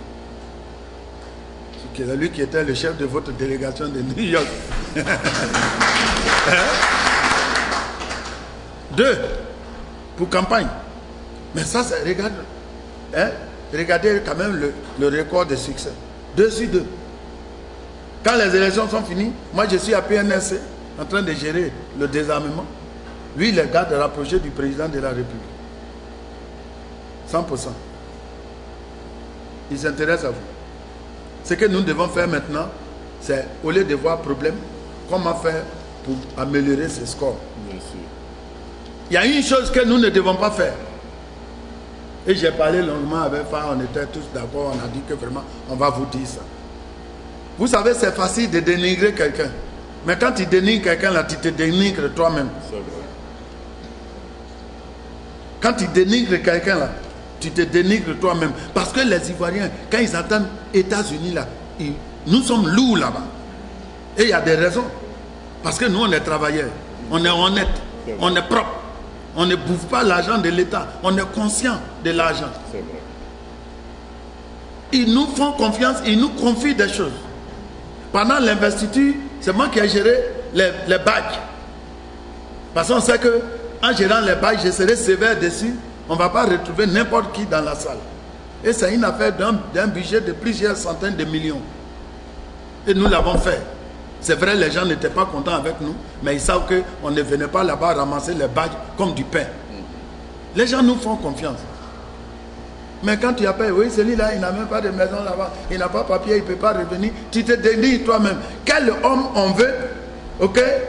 On veut, tu veux venir, mais tu fais déjà par là. On va te faire venir comment? Non, honnêtement. Toi, tu penses que tu gardes celui qui est là-bas. Mais c'est ton chemin que tu es en train de fermer. Les gens vont dire, ouh, celui-là, vraiment, je ne pense pas qu'on a besoin d'un homme comme ça. Il est là-bas déjà, il fait par là. Et quand il va arriver ici, alors. Mais, donc, arrêtons ça. Parce que dans la vie, là, c'est Dieu qui donne la chance à l'homme. Et moi, j'ai toujours cru que si toi, tu es un enfant, et ta maman et la maman d'une autre personne vont au champ, et ta maman arrive premier, et puis sur son bagaille là, il met peut-être un morceau de manioc qui te donne, il faut couper pour donner à ton ami. Parce que sa maman qui est derrière là, tu ne sais pas si c'est banane, poyo, la maman va venir avec. Toi, tu vas bouffer manioc, tu es méchant, mais l'autre là, sa maman va venir, elle va avoir bandage pognon. Maintenant, tu ne peux plus demander. Donc moi, je préfère toujours partager mon manioc. Parce que je ne sais pas ce qui est chez ceux qui n'est pas arrivé encore. Nous qui sommes partis là, on sait déjà ce que nous faisons. Vous qui restez là, on ne sait pas encore ce que vous faites. Donc si nous, on ne veut pas partager notre petit manioc avec vous, on est fous. Je ne suis pas dans cette logique. Mais arrêtons de nous dénigrer. Ça diminue nos chances. Et je ne pense pas que après 15 années de lutte, c'est maintenant le dénigrement, les gens vont regarder pour nommer. C'est trop tard. Celui qui ne connaît pas qu'il doit, ce n'est pas maintenant, il va le prendre. Ou bien celui qui me connaît là, ce n'est pas maintenant, il va me douter. C'est la même chose pour Fatou qui est là. Ce monsieur est parti à tous les congrès. Et il y a les jeunes partis. Nous sommes ensemble, l'UDPC. Vous avez la chance d'avoir un président qui lui-même est de la diaspora. Vous avez un gouvernement pratiquement de la diaspora aujourd'hui. Et les États-Unis, vous avez plus de chances que n'importe quelle autre diaspora. C'est vrai. Parce que, oui. Parce que États-Unis est égal à courage, perspicacité, abnégation, détermination. Ailleurs, c'est joli pantalon, ceci, cela. Je vois les gens, ils sont là-bas, ils disent, mais vraiment, vous là même, les femmes, même quand elles sont en Côte d'Ivoire, elles s'habillent très bien. Mais quand tu vas aux États-Unis, elles sont plus. Je dis, chez nous, là, nous, on travaille, on n'a pas de temps pour rien. Donc, les gens savent qu'on est travailleurs. Et je vous garantis, n'importe qui entre vous a besoin juste d'un petit push. La Côte d'Ivoire est un chantier, vous n'avez pas besoin de connaître quelqu'un. Celui qui vit à New York et qui paye appartement ici, là, tu vas vivre à Abidjan et tu seras parmi l'élite là-bas. Donc, il faut qu'on s'organise. Il ne s'agit pas de dire que, bon, celui qui est là, il va vous trouver du travail. Mais si on travaille dans un network, c'est ça la force du network. Moi, je sais que c'est un expert en santé. Si je suis sur un programme où on dit, bon, c'est là, vraiment, ils ont besoin de quelqu'un, d'un expert de santé. Je dis, ouais, je connais un grand frère qui est docteur en médecine, qui a été inspecteur de la santé. C'est comme ça qu'on se donne du travail. C'est ce que les Juifs font chez vous ici. Si nous le faisons, alors nous aurons mérité le leadership que nous avons assumé ici. Parce que vous tous dans cette salle, autant que vous êtes des leaders. Vous savez, un leader, c'est celui qui ne veut pas qu'on lui raconte les choses qu'il va apprendre lui-même. Et parfois, il faut arrêter ton travail. Si c'est un taximètre, peut-être c'était ton tour pour faire ton argent, tu as garé le taxi. Quand tu vas arriver à 18h, tu vas donner le taxi à l'autre. tu as perdu la journée. Mais au moins tu sais ce qui se passe. C'est un leader. Mais il faut qu'on transcende les trucs. Avant, on était dans l'opposition. Maintenant, on a déjà gagné. Il n'y a plus rien à chercher. Il s'agit d'administrer maintenant. C'est vrai. Donc, on fait ça. Si nous faisons ça, effectivement, nous aurons la possibilité, donc, d'ici 5 ans, de pouvoir battre campagne encore aux États-Unis. Et c'est ma conclusion. Parce que si dans 5 ans, on n'a rien fait, on n'a pas pu influencer, notre candidat n'a pas pu réaliser son programme, il nous sera difficile de battre campagne. On dit, mais attends, tout ce que vous avez promis là, vous n'avez pas fait. On ne va pas dire que non, c'est tel, moi j'allais avoir du travail, mais quand ils ont vu mon nom là-bas, on dit non, celui-là il n'est pas ivoirien, hein, c'est un libérien. Ça là, ça ne peut pas gagner quelqu'un. Hein. Donc, travaillons ensemble. J'ai donné quelques idées, j'étais venu avec des amis. La Côte d'Ivoire, la fonction publique, je ne peux même pas encourager beaucoup de gens à aller venir à la fonction publique. Moi, je suis dans un coin, dans un service, un moniteur que j'envoie à Danané, et il en aura un là-bas à Danané, Je suis content. qui va faire 100 000 francs. C'est 200 par mois. Il y a combien de personnes je peux demander de venir pour aller à Danané, pour faire 200 par mois? Je sais que vous voulez servir votre pays, mais vous avez aussi un intérêt à venir ici de temps en temps. Mais à 200 per month, you never come back to the United States. No. Honestly. Ça, c'est vrai. You never come back here. Mais par contre, ce moniteur-là, lui, il gère des ex-combattants et des miliciens pour leur donner du travail. Il y en a parmi qui peuvent choisir peut-être de faire l'aviculture. Toi, tu peux créer une entreprise où tu embauches des moniteurs d'aviculture et tu signes un contrat avec le PNRC, avec le gouvernement pour former ce groupe de réinsérés qui veulent faire l'aviculture. J'ai cité comme ça une entreprise, mais il y en a plein. Hot dog, maintenant tu vas faire 1 million par mois. Maintenant tu peux penser à abandonner ce que tu fais ici pour aller. Mais il faut que tu saches que cette entreprise est prête d'être ouverte. Network. Sinon, you are out of luck. Alors si on s'insulte, on ne se demande pas, on se critique, dans 5 ans, il y a plein de diplômés en Côte d'Ivoire. J'ai 49 employés et presque tout le monde est maîtrisant là-bas. Ok? Donc diplôme, tu ne peux pas prendre diplôme pour aller chercher travail. Je vous dis ça. Il ne faut pas prendre diplôme pour aller chercher travail. Il y en a là-bas. Autant de babos là même, ça achetait parfois. Or, le diplôme, quand il est dans ta main, il ne brille pas derrière. Je suis acheté, il ne dit pas. Network. C'est ça que vous devez penser. Parce que si on le fait, on va tous se retrouver en grand nombre là-bas. Et on va faire beaucoup de choses. Et je sais que nous pouvons le faire. Parce que nous sommes entrepreneurs. Et aujourd'hui, notre pays est en chantier. Les Blancs même, ils sont en train de faire leurs valises pour aller en septembre. Actuellement, il y a une équipe qui m'attend. Et si je dis le nom du pays, vous serez surpris. On doit faire une réunion le mercredi. Parce que j'arrive à Abidjan mardi. Tout ça, c'est pour venir aider la Côte d'Ivoire. Donc vraiment, faisons-le. Et faisons-le de sorte que on soit heureux d'ici quelques années, qu'il y ait au moins 10-15 personnes qui peuvent revenir battre campagne par les sacs de riz, 50 sacs de riz. Parce que vous avez entretenu l'espoir. Moi, j'étais pratiquement à la télévision chaque semaine, en train d'aborder des sujets divers. Je me suis fait plein d'amis sur la base de notre expérience aux États-Unis. Donc, vraiment, merci. Merci d'être venu. Je sais que nous sommes pratiquement à 40 minutes, mais vraiment, j'ai voulu vous parler comme si vous y étiez. Bien sûr.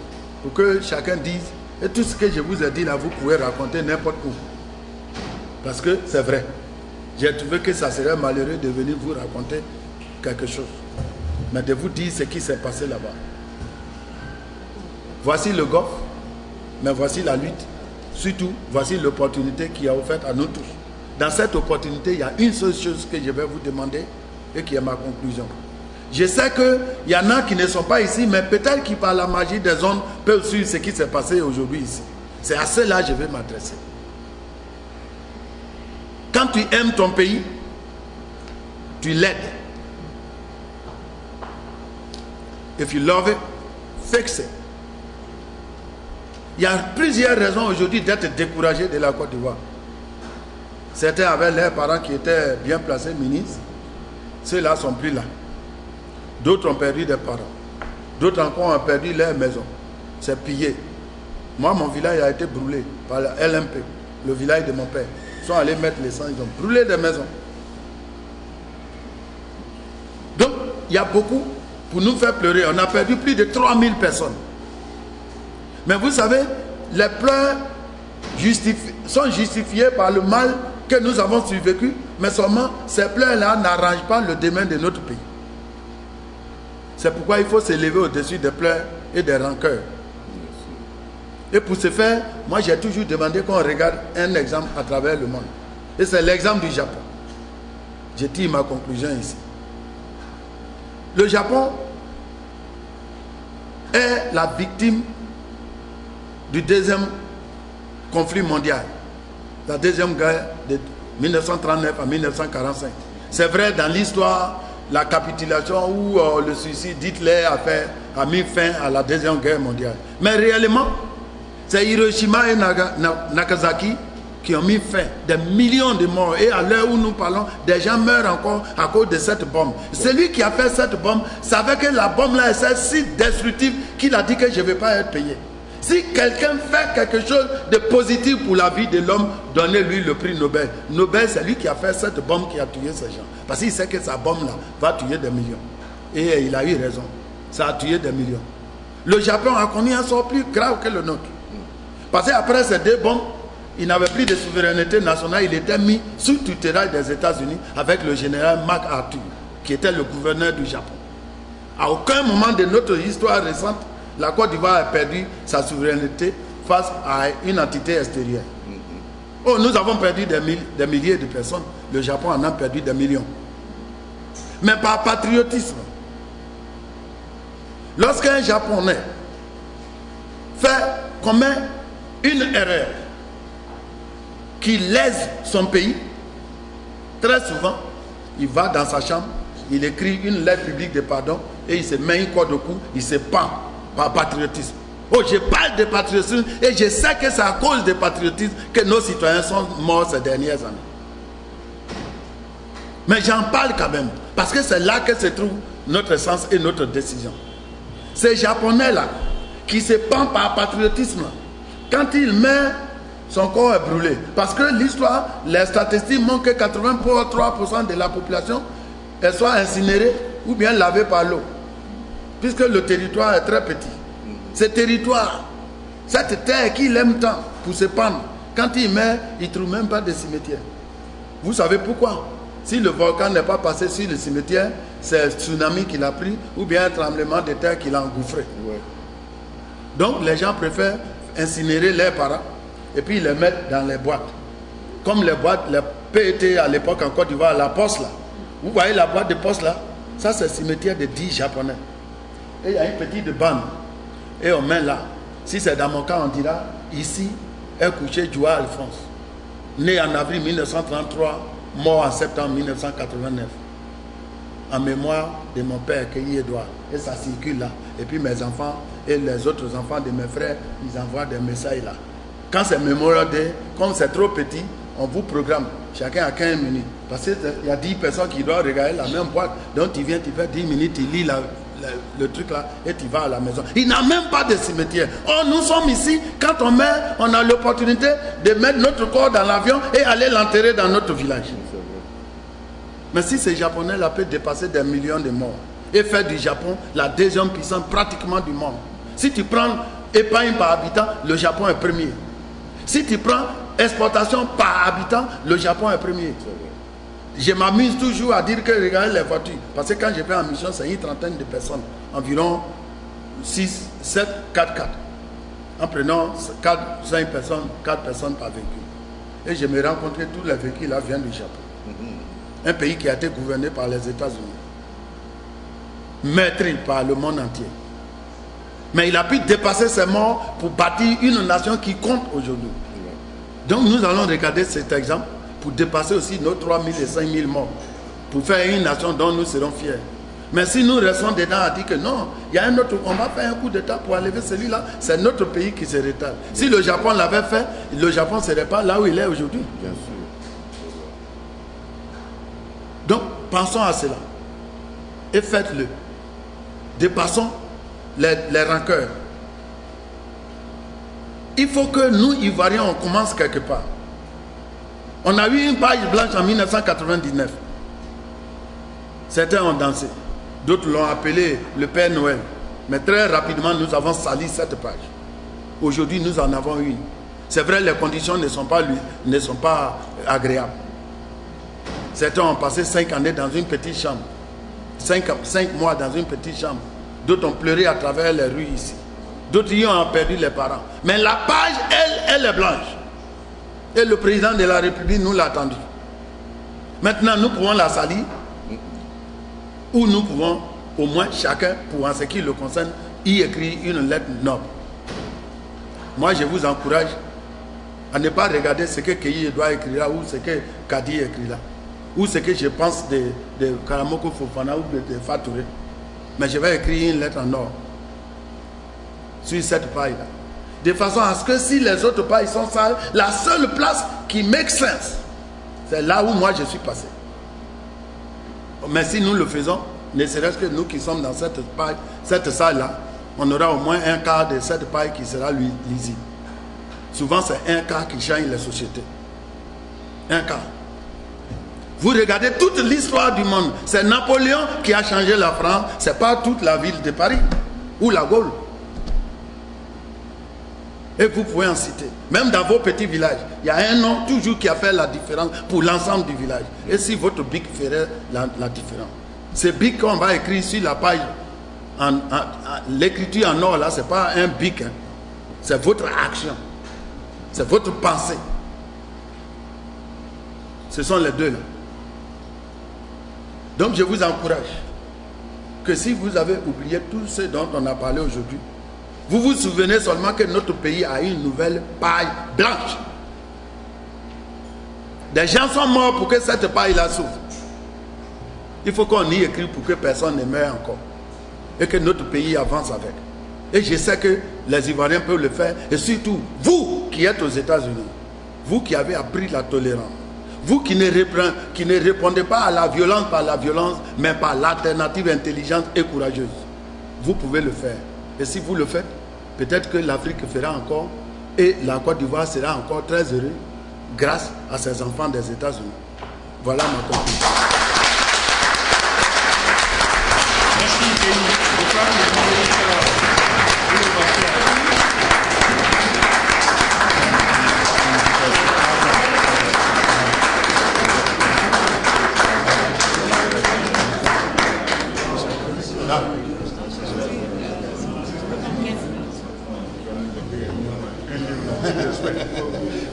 Ce que je vais faire, je vais au moins encourager mes frères. Merci beaucoup. C'est un discours d'un tampon.